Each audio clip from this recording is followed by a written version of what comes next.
Yes, reka tubasuhuze tubifurize ibihe byiza mwebwe mwese mudukurikira umunsi ku wundi kuri Burundi yacu updates n'amakuru agezweho muri kino gitondo turi tariki 2 z'ukwezi kwa munani 2025. Rero n'amakuru arimo kuvugwa cyane aho tugiye kwibanda ku kazi gakomeye cyane wazarendo yamaze gukora ndetse na FDLR. Ibintu rero bikomeje kuba bibi cyane mu duce tugiye dutandukanye two mu burasirazuba bwa Kongo. Bigarukeho 5 muri territoire ya Fizi ndetse saho honyine turagaruka mu midugudu ya Ruke, mu midugudu ya Katobotobo ndetse n'ahandi hagiye hatandukanye tubabwire iyicarubozo ririmo kugenda rikorwa na M23. Ni ibintu rero bimaze gufata iyindi ntera. Wowe rero ntujye kure kugira ngo usobanukirwe byinshi birimo biragenda bitangazwa. N'amakuru rero aramutse avugwa muri Gitondo. Tugiye kubabwira ko nko mu mwaka wa 2021 murabyibuka neza ko Perezida wa Repubulika Demokarasi ya Kongo Felix Antoine Tshisekedi yasabye urubyiruko ko rwashinga itsinda. Rero ni itsinda ryahise ryitwa Wazarendo ni itsinda ry'urubyiruko bivugwa ko ari urubyiruko rukunda igihugu, ari urubyiruko rwifuje kurwanira abaturage, ari urubyiruko rwifuje gukora akazi gakomeye cyane igisirikare cya Kongo kinaniwe. Ariko murabyibuka neza yuko nibura bakiza habayeho itandukaniro rikomeye cyane. M23 yari yaramaze gufatisha, ariko nyuma yuko wazarendije yarabakomye yabatesheje umutwe bituma batumurongo, kuko mu by'ukuri wazarendo itahaba muri kano kanya. Ntabwo kare agace urasazwa bwa Kongo bwose babwaramaze gufatwa na M23, ariko wazarendo igerageza gukora akazi kayo. Murabizi neza ko muri iyi minsi leta ya Kongo ndetse na M23 biri mu biganiro muri Doha muri Katari, ariko ibyo byose kugira ngo nibura bise nkaho bigenza amaguru make, kugira ngo hatabaho kuguma gufata ibindi bice. Wazarendo irimo gukora akazi gakomeye cyane. Sibyo gusa, bivugwa yuko leta ya Kongo irimo gufasha bya hafi FDLR. Murabizi neza ko ni umutwe w'inyeshyamba wasize ukoze jenoside mu Rwanda. Rero abangaba baraje bakora n'abakazi gakomeye cyane, bifuza ko hafatwa umwanzuro uko M23 adashobora kongera gufata ibindi bice. Mu mwaka wa 2021 rero Perezida wa Repubulika ya Demokarasi ya Kongo Felix Antoine Tshisekedi yasabye urubyiruko gushinga amatsinda yo kwirwanaho. Rero nyuma aza kumenyekana ku izina rya Wazarendo, nubwo byatangajwe ko ari igisubizo cy'abaturage ku ntambara ya M23. Iyi gahunda yari ifite intego za politiki zihishe. Intego nyamukuru y'iyi gahunda yari yo kurengera ubutegetsi bwa Tshisekedi ku birego by'uko uru rubyiruko rurenganya abatavuga rumwe cyangwa se abatavuga ikinyarwanda, cyane cyane abo mu bwoko bw'abatutsi, ndetse no gusenya amasezerano y'agahenge no kuburizamo ibiganiro by'amahoro. Ubutegetsi bwa Kinshasa butera inkunga kandi bushyigikira inyeshyamba za Wazarendo. Ibikorwa byabo bikaba bikunze gukorera mu nyungu za leta zibera mu bwihisho. Nubwo leta yivana ku murongo cyangwa se yo igerageza kwivana ku mugaragaro muri uyu mutwe, ntishobora guhunga inshingano ku byaha by'intambara n'ibindi byakozwe mu izina rya Wazarendo. Mu gihe ibiganiro by'amahoro bikomeje i Doha muri Katari, ibiri kuba mu gihugu biragaragaza isura itandukanye. Guhera mu ntangiriro za Nyakanga, ihuriro ry'inyeshyamba riyobowe n'ingabo za Kongo FARDC ku bufatanye bwa FDLR, no mutwe w'Abanyarwanda washinjwe jenoside cyangwa se wasize ukoze jenoside mu Rwanda, ndetse n'Wazarendo bakoze inama nyinshi zibanga mu karere ka Warikare muri Kivu y'Amajyaruguru. Ni ibintu byakomeye cyane, ni ibintu byateje ikibazo gikomeye cyane, kuko n'uyu munsi haramutse imirwano ikomeye yavuye cyangwa se yabereye muri tuno duce twa warikare na masisi. Rero tuje kubabwira byinshi kuri aya makuru, nkuko rero amakuru aturuka mu nzego zizewe abivuga. Ibiganiro byibanze byabaye byibanze gukora ibitero bishya cyangwa se gukurema ibitero bishyashya bigamije, cyangwa se kugaba ibitero bishyashya bigamije kugarura uduce twarafashwe na FC M23.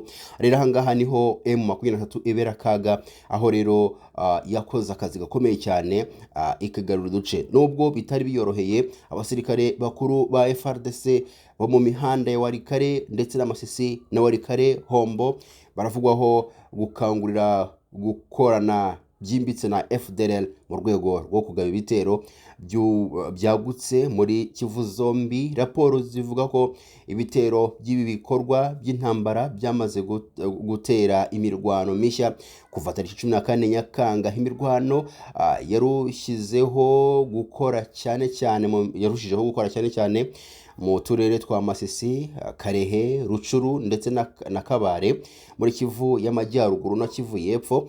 Imirwano ikaze yabaye muri teritwari ya Masisi, aho rero inyeshyamba za Wazalendo zahanganye na FM23, ibigaragaza izamuka rikomeye ry'urugomo muri kariya gace. Rero kashigishwe n'intambara. Iyi ntambara nshya ni iyicwa ry'amasezerano yasinyiwe Hidoha hagati ya Kinshasa na AFC M23 ya 19 Nyakanga. Amakuru aturuka mu baturage bo mu duce duhangayikishijwe n'intambara avuga ko inyeshyamba za Wazalendo zagabye ibitero ku birindiro by'inyeshyamba za FC M23 mu ijoro ryo ku itariki 24 Nyakanga 2024-2025.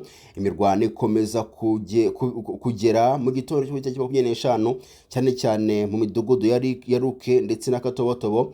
Imiryango y'abaturage iharanira uburenganzira bwa muntu yemeza ko abasivile bishwe, abandi bagakomereka, abandi bavuga ko rero bahunga imirwano ikaze yahuje n'ubundi FDLR, Wazalendo ndetse n'igisirikare cya leta ya Kongo, tutibagiwe umwanzi wabo M23. Rero ni ibintu bikomeje gufata indi ntera, aho rero abantu benshi barimo baribaza se bizagenda gute muri Gitondo. Rero tariki 2 z'ukwezi kwa 8 byagenze gute muri kano gace kitwa Katobotobo. Kuri ubu ngubu birasa nkaho nta muturage usigayemo, abaturage bose bamaze guhunga imirwano, abaturage bose bamaze gukwira imishwaro, abaturage bose bamwe bamaze gupfa, abandi bamaze guhunga. Ibintu rero bimaze gufata indi ntera. Birimo guterwa n'iki? M23 kuri ubu ngubu niyo yitereye ibirindiro bya FDLR biri muri kariya gace. Rero bagerageje kubafatira icyemezo gikomeye cyane, babakura muri kariya gace kubera imbunda inini ntoya zaramutse zivugwa. M23 yabashije kugerageza gufata utwo duce twose, kutwiyegereza, gukura abaturage bose kugira ngo nyuma izakora akazi gakomeye cyane ko kuba yagarura abaturage. Nubwo bitayoroheye, Wazalendo yakinnye umutwe neza, iza kuburizamo ibindi bitero nka 3 byari byateguwe, ariko nabwo ntago byabujije kuba barinda gace kabo nka Wazalendo. Reka rero tubabwire ko nubwo Wazalendo bashyizwe ahagaragara nk'igisubizo gishingiye ku baturage nyirizina, bakora mu nyungu z'ubutegetsi bwa Kinshasa. Perezida Felix Antoine Tshisekedi yabashyizeho kugira ngo nibura bakomeze bakurikirane, bakomeze bamenye, bakomeze barwanye M23 ndetse n'ibiganiro barimo kubera muri Qatar ndetse n'ahandi hagiye hatandukanye, bagerageze kubiburizamo kugira ngo nibura Perezida Tshisekedi agere ku ntego ye yifuje. Rero ni ibintu byiza cyane kuri FDLR ndetse na Wazalendo ndetse na FRDC ko muri kano kanya M23 yamaze gukwira imishwaro. Ni ibintu rero bimaze gufata yindi ntera muri kano kanya. Muri kino gitondo turakubwira ko muri kano kanya muri kino gitondo hamaze kuba imirwano ikomeye cyane, hamaze kwicwa abasirikare benshi ba M23, hamaze kwicwa abasirikare benshi bari ku rugamba, baramukiye mu mirwano Tugarutse inyuma gatoya, tariki 25 Nyakanga, indi mirwano yatangajwe muri teritwari ya Fizi muri Kivu y'Amajyepfo, aho intambara ikomeye yabereye Rugezi hagati ya Wazalendo n'inyeshyamba za FC23. Icyo gihe nabwo M23 yaratsinzwe isubira inyuma, biba ngombwa ko yongera kwisuganya, ariko Wazalendo yamaze kubereka ko ikomeye cyane. Ikibazo gikomeye cyane kibazwa ese Wazalendo itorezwa hehe, ese Wazalendo ko ari umutwe watojwe nyuma wije muri leta nyuma yakuye imyitozo ikomeye cyane yo kuba yatsinsura M23. Nubwo Wazalendo bashyizwe ahagaragara nk'igisubizo cy'abaturage ku gishingiye ku butabera ndetse gishingiye ku kurwanirira abaturage b'Abanyekongo, kuko ari urubyiruko rukunda igihugu nyirizina, bakorera mu nyunguriro cyangwa se mu kwaha kutitwa Kinshasa mu rugamba rwo kurwanya AFC M23. Amakuru avuga ko abasirikare ba FARDC binjiye kandi bibumbiye mu mutwe wa Wazalendo ubu uyobowe na FDLR mu rwego rwo guhisha uruhare rwa leta muri ibi byaha by'intambara. Ibiganiro bikomeje idoha hagati ya leta ya Kongo RDC na AFC M23 byari byatangiye gutanga icyizere, ariko Kinshasa isa niya biburijemo icyizere bivuye mu kwica amasezerano y'agahenge, cyane cyane inyujije ibikorwa byo muri Wazalendo nk'uko byagenze mbere. Leta ikomeje gukoresha Wazalendo ndetse na FDL mu bitero, ariko ikabigerageza ndetse ikabyereka ku rubyiruko rwigenga rwirwanaho ngo rukunda igihugu.